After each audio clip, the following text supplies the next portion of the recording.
आज भारतातील 50% जास्त लोक इंटरनेटचा वापर करतात। सोशल मीडिया ॲप्सनी तर अक्षरशः धुमाकूळ घातलं। कित्येक जण या ॲप्सवर दिवस रात्र स्क्रोल करत बसलेले असतात। भारतातील जवळपास 51 कोटी लोक इंस्टाग्राम वापरतात, यापैकी 31% वापरकर्ते हे 13 ते 19 या वयोगटातील आहेत। साधारणतः 16 वर्षांखालील मुलांना सोशल मीडिया वापरण्यावर निर्बंध आहेत, पण तरीही ही कुमारवयीन मुलं फेक अकाउंट बनवून इंस्टाग्राम वापरतात। अशा फेक इंस्टाग्राम अकाउंटलाच फिन्स्टा असं म्हटलं जातं। भारतात किशोरवयीन मुलांमध्ये सोशल मीडियाचं व्यसन वाढतंय, त्याकडे अजून तितकंसं गांभीर्याने बघितलं जात नाहीये। पण अमेरिकेत मात्र नुकताच या संदर्भातला एक खटला खूप गाजलाय। अमेरिकेत एका 20 वर्षीय तरुणीने मेटा आणि यूट्यूब या कंपन्यांच्या विरोधात खटला दाखल केला। का? या कंपन्यांनी तिच्या मानसिक आरोग्याला हानी पोहोचवली असा तिने दावा केला। खटल्याचा निकाल आला आणि न्यायालयाने या कंपन्यांना $6 मिलियन नुकसान भरपाई देण्याचा आदेश दिला। दुसऱ्या एका खटल्यात मेटाला $375 मिलियन दंड ठोठावला गेलाय। आरोप होता बालसुरक्षेच्या मुद्द्याकडे दुर्लक्ष केल्याचा।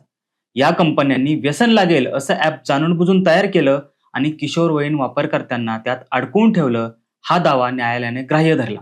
यात दखल घेण्यासारखं काय आहे? या कंपन्यांच्या अवाढव्य व्यवसायाच्या तुलनेत दंडाची ही रक्कम अगदीच कमी आहे, पण जगाच्या इतिहासात पहिल्यांदाच एखाद्या सोशल मीडिया प्लॅटफॉर्मला ॲपच्या डिझाईनसाठी दंड ठोठावला गेलाय। या सुनावणी दरम्यान अनेक धक्कादायक खुलासे देखील झाले।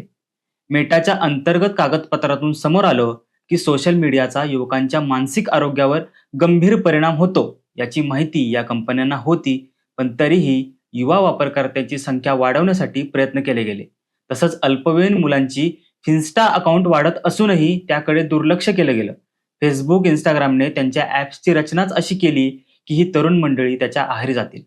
सोशल मीडियावर येणाऱ्या कंटेंटला आम्ही जबाबदार नाही असं म्हणून कायम हात वर करणाऱ्या कंपन्या आता ॲपच्या डिझाईनच्या बाबतीत गोत्यात अडकलेल्या आहेत। या निकालानंतर मेटाच्या विरोधात अमेरिकेच्या 40 राज्यात याच पद्धतीचे खटले दाखल झाले आहेत।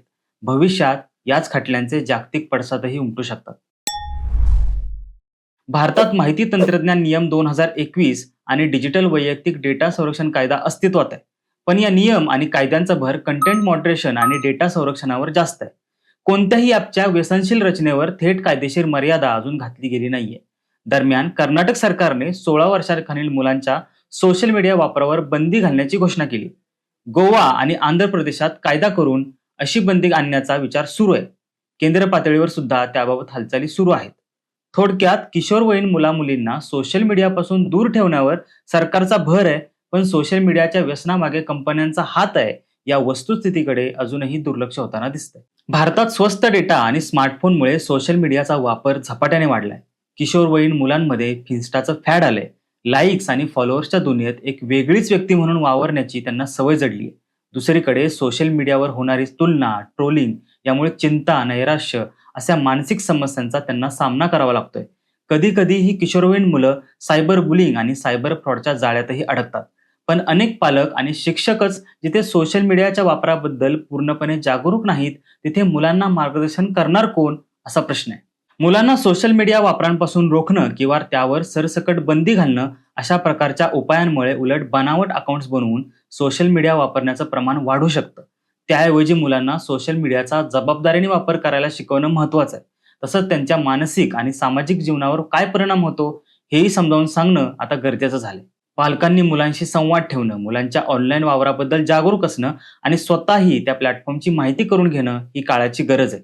एकंदरीत अमेरिकेतील न्यायालयीन निर्णयाने खूप वर्षांपासून दुर्लक्षित असणाऱ्या एका विषयावर प्रकाश टाकलाय।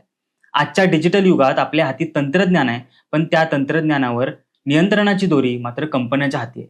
ती नियंत्रणाची दोरी वापरकर्त्यांच्या हाती आणण्याची सुरुवात मेटावरील कारवाईने झाली असं म्हणता येईल। आपण सोशल मीडियाचा वापर करतोय की सोशल मीडिया आपला वापर करून घेतोय, हा प्रश्न सामाजिक आणि राजकीय पातळीवर विचारला जाण्याची हीच ती वेळ। तुम्हाला या सर्व प्रकरणाबद्दल काय वाटतं हे आम्हाला कमेंट बॉक्समध्ये नक्की कळवा आणि अशाच माहितीपूर्ण व्हिडिओसाठी युनिक फीचर्स पोर्टलच्या YouTube चॅनेलला सबस्क्राईब करायला विसरू नका।